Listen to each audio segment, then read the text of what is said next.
dites aux gens, monsieur, je vous demande d'arrêter la guerre, d'arrêter les armes. C'est tout. Non, ne passez pas à côté. Je ne passe pas à côté. Nous avons déjà conclu d'arrêter. Avec qui? Les tirs. Avec qui? Nous-mêmes. Et c'est pourquoi.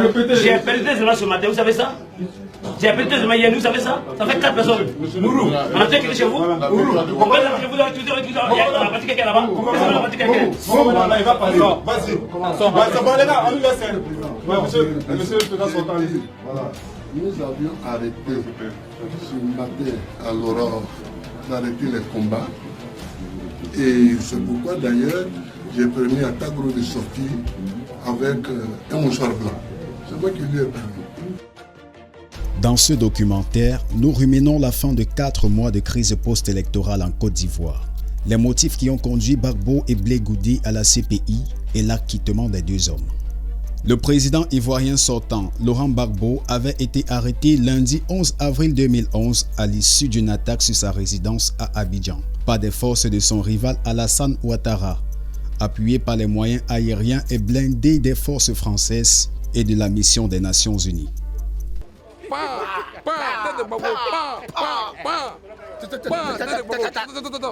Après une offensive foudroyante des forces républicaines de Ouattara qui en mars 2011 avait repris en une semaine le contrôle de tout le pays, alors la bataille faisait rage depuis plus de 12 jours à Abidjan. Les forces de Laurent Gbagbo faisant preuve d'une résistance acharnée pour protéger le président sortant, retranché dans sa résidence de Cocody, au nord de la ville. Mais depuis dimanche après-midi, les hélicoptères de l'ONUCI et de la force française Licorne ont mené des frappes intenses sur la résidence présidentielle dans le quartier administratif du Plateau. Laurent Gbagbo, alors âgé de 65 ans, s'était finalement rendu le lundi d'après vers 13 h en compagnie de son épouse Simone, considérée comme une dure du régime, et de son fils Michel, né d'un premier mariage. Charles Blé Goudé, farouche partisan de l'ancien président ivoirien Laurent Gbagbo, a été arrêté à Accra, au Ghana, où il s'était réfugié. L'ancien chef de file du mouvement des jeunes patriotes était recherché par les nouvelles autorités ivoiriennes depuis la fin de la crise post-électorale ivoirienne en avril 2011. Charles Blé Goudé avait fait l'objet d'un mandat d'arrêt des autorités ivoiriennes pour kidnapping, détention illégale, actes de torture et crimes économiques. Il est accusé par Abidjan d'avoir contribué aux violences durant la crise de décembre 2010 à avril 2011, provoquée par le refus de Laurent Gbagbo de céder le pouvoir à Alassane Ouattara, après avoir perdu le scrutin présidentiel.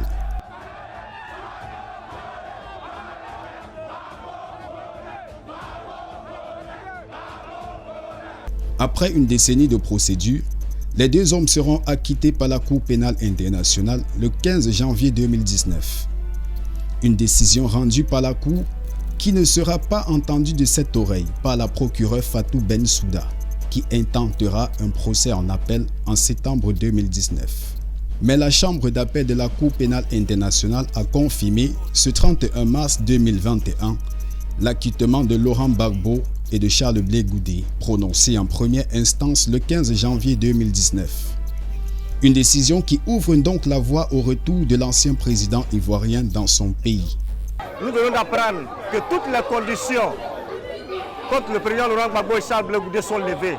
Donc en conclusion, l'appel a été rejeté. Il est libéré, il a été acquitté. Mais il n'y a plus d'autre raison de pouvoir encore le mettre en prison. Au terme d'un long exposé au cours duquel il est revenu sur les différentes étapes de la procureure, le Nigérian Chile Ebo Osuji, président de la Chambre d'appel de la Cour pénale internationale et ancien président de la CPI, a confirmé ce mercredi 31 mars l'acquittement de Laurent Gbagbo et de Charles Blé Goudé, prononcé en première instance le 15 janvier 2019. Une heure avant, l'ancien président ivoirien avait fait son arrivée dans une CPI déserte en raison de la situation sanitaire. Devant le siège de la juridiction internationale, une vingtaine de ses partisans étaient quand même présents, en costume cravate, portant des lunettes de soleil. Laurent Gbagbo, accompagné de son épouse Nadi Bamba, se disait alors confiant quant à l'issue de la procédure et d'ajouter souris en coin en pénétrant le hall principal de la Cour pénale internationale. Le bureau du procureur, qui dénonçait notamment des vices de procédure, avait demandé à la chambre d'appel de revoir l'acquittement de Laurent Gbagbo et de Charles Blé Goudé en première instance et de conclure en un non-lieu. Pour la procureure Fatou Bensouda, qui avait fait appel de l'acquittement des deux hommes en septembre 2019, cette décision est une nouvelle défaite. Quant à Laurent Gbagbo et Charles Blé Goudé, c'est la fin d'une décennie de procédure.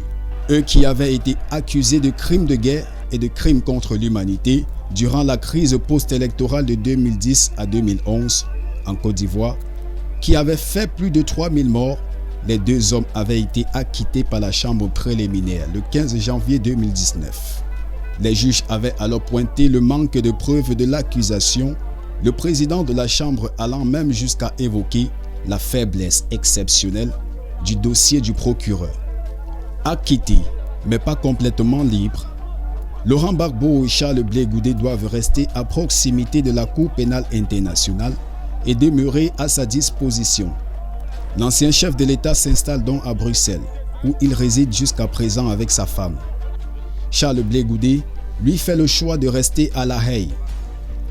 En mai 2020, nouvelle victoire pour l'ancien président et l'ex-général de la rue. It's been long, very long, but this is life. We have to go through this. La Cour pénale internationale allège leur régime de liberté conditionnelle. Concrètement, ils sont autorisés à changer de lieu de résidence et à vivre où ils le veulent, à condition d'obtenir l'accord des autorités du pays concerné.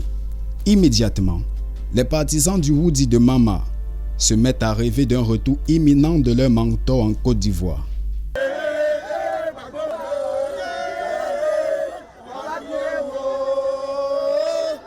Nous sommes dans la joie qui nous anime en ce jour. Ah, que de Laurent Gbagbo, nous t'aimons.